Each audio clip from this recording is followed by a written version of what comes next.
Good morning students. आज की class में हम चैप्टर 1 की एक्सरसाइज को करेंगे। कल हमने इस चैप्टर को अच्छे से समझा था और रीड किया था। तो देखते हैं हम इसके क्वेश्चन नंबर 1 को, जिसमें आपको क्या दिया गया है, निम्नलिखित का सुमेल करो। सुमेल का मतलब होता है मैच करना। क्या होता है? मैच करना, मैचिंग होती है ना, वही है। इसमें आपको सबसे पहले क्या दिया गया है? नर्मदा घाटी। क्या दिया गया है? नर्मदा घाटी। आपको पता है कि नर्मदा घाटी क्या होती है?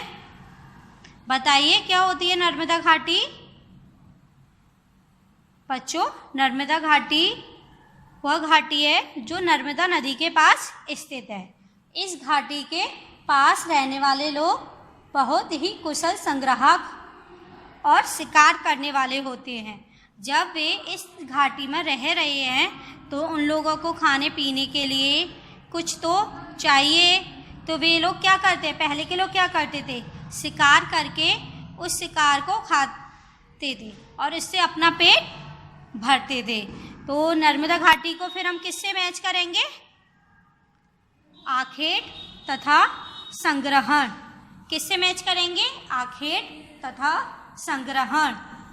नेक्स्ट क्या दिया गया है आपको? मगध। क्या दिया गया है? मगध। तो बच्चों बताइए मगध के बारे में आप क्या जानते हैं कि मगध क्या है? मगध गंगा नदी के किनारे स्थित पहला बड़ा राज्य है। क्या है? प्राचीन भारत का पहला बड़ा राज्य जो कहाँ पर है? गंगा नदी के किनारे स्थित है। ठीक है, जिसको हम अभी किस नाम से जानते हैं? बिहार के नाम से। किसके नाम से जानते हैं? मगध राज्य को हम किस नाम से जानते हैं अब? बिहार के नाम से। और बिहार की कैपिटल क्या है? पटना। तो हम मगध को किससे मैच करेंगे?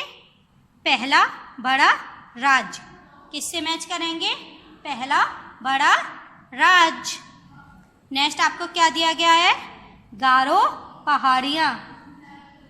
क्या दिया गया है? गारो पहाड़ियाँ। तो गारो पहाड़ियाँ क्या होती हैं बताइए? क्या होती हैं गारो पहाड़ियाँ? किसी को पता है तो बताइए अब मेरे को कि गारो पहाड़ियाँ क्या होती हैं। बताइए कि गारो पहाड़ियाँ क्या होती हैं। बच्चों, गारो पहाड़ियाँ हमारे उत्तर पूर्व में स्थित है। कहाँ स्थित है? उत्तर पूर्व में स्थित है।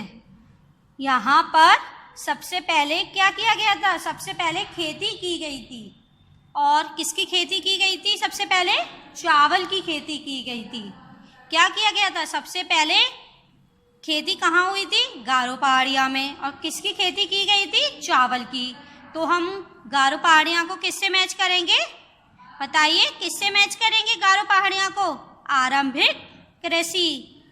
क्योंकि आरंभिक कृषि का मतलब है कि सबसे पहले खेती हुई। कहाँ पर? गारो पहाड़ियाँ पर। तब इसलिए गारो पहाड़ियाँ को किससे मैच करेंगे? आरंभिक कृषि से। ठीक है। नेक्स्ट आपको क्या दिया गया है? सिंधु तथा इसकी सहायक नदियाँ। क्या दिया गया है? सिंधु तथा इसकी सहायक नदियाँ। सहायक नदियाँ क्या होती हैं बताइए पहले? क्या होती हैं? किसी को पता है? बच्चों, सहायक नदियाँ वे नदी होती हैं, जैसे छोटी छोटी नदी होती हैं, जब ये छोटी नदी किसी बड़ी नदी में जाकर मिल जाती हैं तो वे उस बड़ी नदी की क्या होती हैं? सहायक नदियाँ। क्या होती हैं? सहायक नदियाँ। सिंधु तथा इसकी सहायक नदियाँ क्या हैं? प्रथम नगर।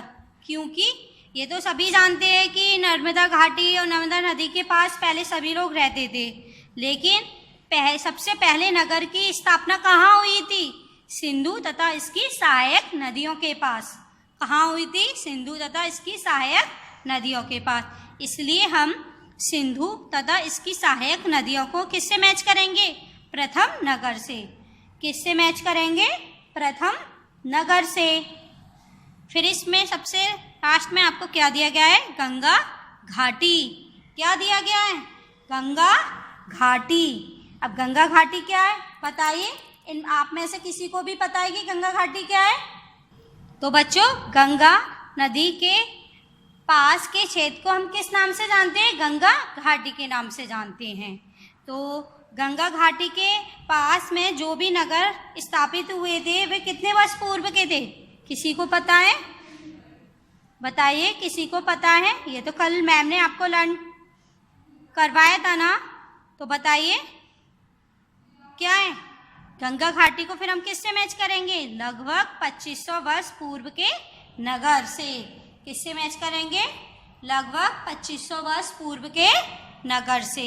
इतनी बात सभी लोगों को समझ में आई? इसमें आपको फर्स्ट क्वेश्चन दिया गया है, पांडुलिपियों तथा अभिलेखों में एक प्रमुख अंतर बताओ। क्या दिया गया है? पांडुलिपियों तथा अभिलेखों में एक प्रमुख अंतर बताओ।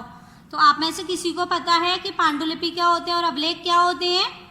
बताइए, क्या होते हैं पांडुलिपि और अभिलेख? किसी को पता है? नहीं पता? तो मैं आपको बताती हूँ। पहले जो पुस्तकें हाथ से लिखी जाती थी, किससे? हाथ से लिखी जाती थी, उनको हम क्या कहते थे? पांडुलिपि। क्या कहते थे? पांडुलिपि। और ये पांडुलिपि किस पर लिखी जाती थी? किसी को पता है कि पांडुलिपि किस पर लिखी जाती थी? बताइए। ताड़पत्रों पर। और बताइए किस पर लिखी जाती थी? बताइए किस पर लिखी जाती थी? भोजपत्रों पर। तो इसकी फिर डेफिनेशन क्या बनेगी? बताइए क्या बनेगी डेफिनेशन? पांडुलिपि उस दस्तावेज को कहते हैं जो ताड़पत्रों या भोजपत्रों पर हाथ द्वारा लिखी गई हो। इतनी बात सभी को समझ में आई? अब इसमें क्या पूछा है हमसे? अभिलेख। क्या पूछा है? अभिलेख। तो बताइए कि अभिलेख क्या होते हैं? बताइए बेटा, बताइए कि अभिलेख क्या होते हैं? पत्थर अथवा धातु जैसी कठोर सतहों पर खोदकर किए गए पठन सामग्री को हम क्या कहते हैं?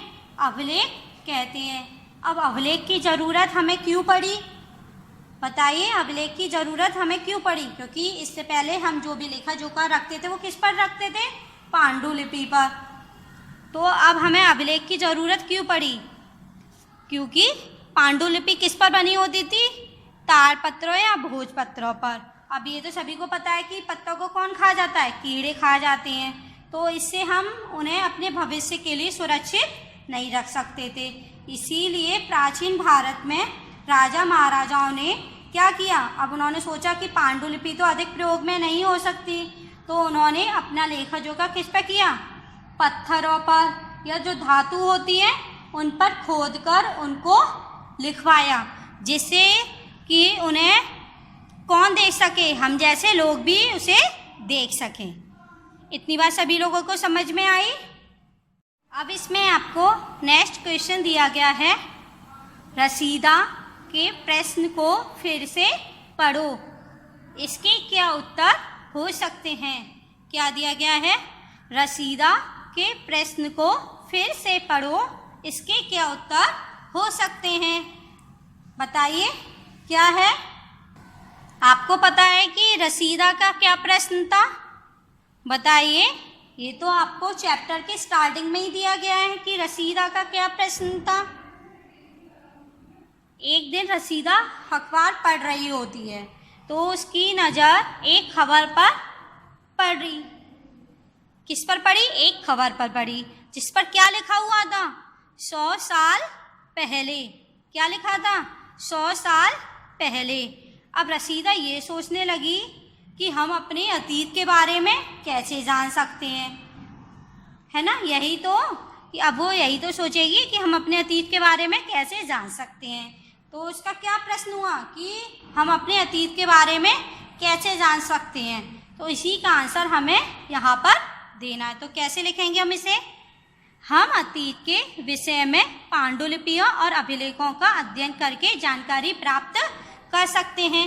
इससे जस्ट पहले वाले सेंटेंस में इससे जस्ट पहले वाले क्वेश्चन में हमने क्या पढ़ा था? पांडुलिपि और अभिलेख के बारे में ही तो पता लगाया था कि हम अतीत को किससे जान सकते थे? पांडुलिपि और अभिलेख से।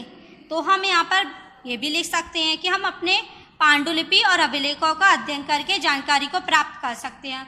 और इसके अलावा हम क्या कर सकते हैं, जैसे पुरानी पुरानी इमारतें हैं, क्योंकि पहले के जो राजा महाराजा होते थे वो क्या करते थे, ईंट पत्थरों पर क्या खोद कर उन पर लिखवाते थे, चित्र बनवाते थे, मूर्तियाँ बनवाते थे। ये तो आपने हिस्टोरिकल मॉन्यूमेंट्स देखे हैं, है ना, हिस्टोरिकल मॉन्यूमेंट्स देखे हैं ना, तो उन पर भी तो आपको नज़र आते हैं। तो वे क्या है, हमारी पुरानी इमारतें हैं ना, जिससे हम अपने अतीत के बारे में भी जान सकते हैं, जैसे कि ताजमहल, लाल किला। तो इसका प्रॉपर आंसर क्या होगा, हम अतीत के विषय में पांडुलिपियों और अभिलेखों का अध्ययन करके जानकारी प्राप्त कर सकते हैं। साथ ही इसके अलावा ईंट और पत्थरों से बनी इमारतों के अवशेषों, चित्रों, मूर्तियों, बर्तनों तथा सिक्कों आदि के द्वारा भी जानकारी मिल सकती है। इतनी बात सभी लोगों को समझ में आई।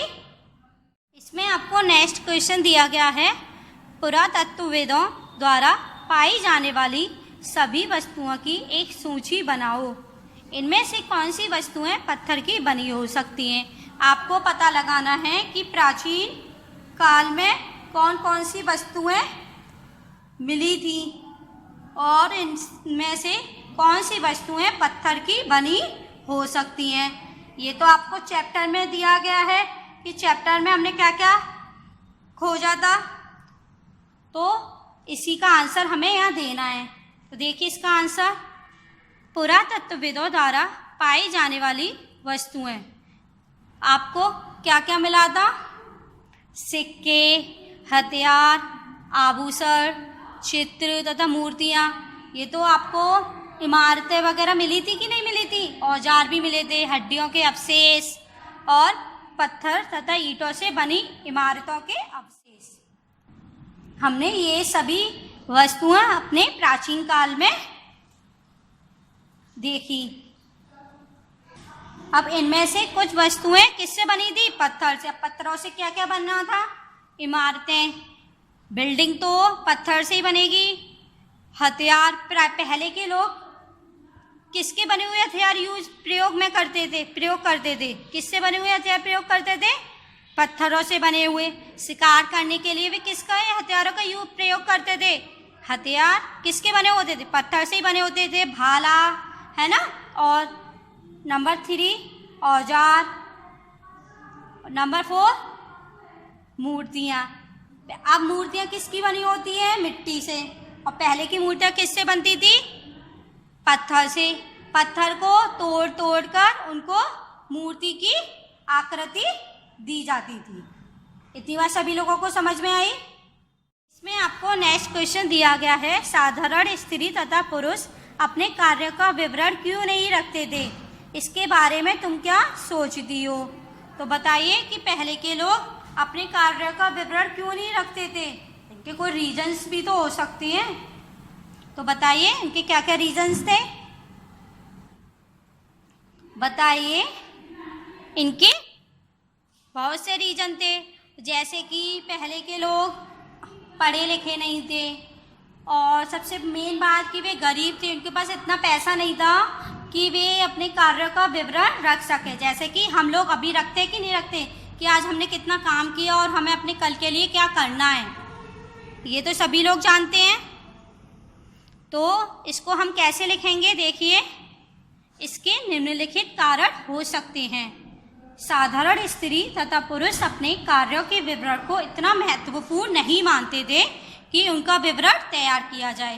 पहले के लोग ये सोचते थे कि हमने जो काम किया है हम उसको क्यों लिखें। और लेकिन आज के प्रेजेंट टाइम में क्या होता है कि लोग काम बाद में करते हैं, सोच लिया उन्होंने कि हमें ये काम करना है, उसको पहले अपडेट कर देते हैं। यही होता है ना आजकल, बताइए यही होता है ना। फिर इसमें नेक्स्ट पॉइंट क्या दिया गया है, यह भी हो सकता है कि वे पढ़े लिखे भी ना हो। तो मैंने अभी आपको बताया था कि पहले के लोग क्या थे, कम पढ़े लिखे हुए थे। जब वे पढ़े लिखे नहीं थे तो वे अपने कार्य का विवरण कैसे रख सकते थे। सबसे मेन पॉइंट तो यही है इसका। फिर इसमें आपको थर्ड पॉइंट क्या दिया गया है, यह भी हो सकता है कि वे गरीब हो और उत्कीर्ण करवाने का कार्य खर्चीला हो। ये तो पता है कि पहले के लोग गरीब थे, साथ में पढ़े लिखे भी नहीं थे, तो जो ये अपने कार्य का विवरण रखते भी तो वो इस काम को क्या करते, किसी दूसरे से करवाते, और दूसरों से जब हम काम करवाते हैं तो हमें उन्हें उस कार्य का करने का मूल्य भी तो देना पड़ता, उन कार्य को करने का उनका मेहनताना भी तो देना होता। कोई भी व्यक्ति आज के समय में फ्री में तो नहीं करता, जब आज के समय में नहीं करते तो पहले के समय में भी नहीं करते थे। इतनी बात सभी को समझ में आ गई। इसमें आपको लास्ट क्वेश्चन दिया गया है, कम से कम 2 ऐसी बातों का उल्लेख करो जिनसे तुम्हारे अनुसार राजा और किसानों के जीवन में भिन्नता का पता चलता है। तो आपको इसमें ऐसी 2 बातें बतानी हैं जिससे आप राजा और किसान के जीवन में डिफरेंस कर सको कि राजा अपना जीवन कैसे व्यतीत करते थे और किसान अपना जीवन कैसे व्यतीत करते थे। इसमें आपको फर्स्ट पॉइंट दिया गया है, राजा का जीवन वैभव और ऐश्वर्य से परिपूर्ण होता था जबकि किसानों का जीवन कष्टों से भरा होता था।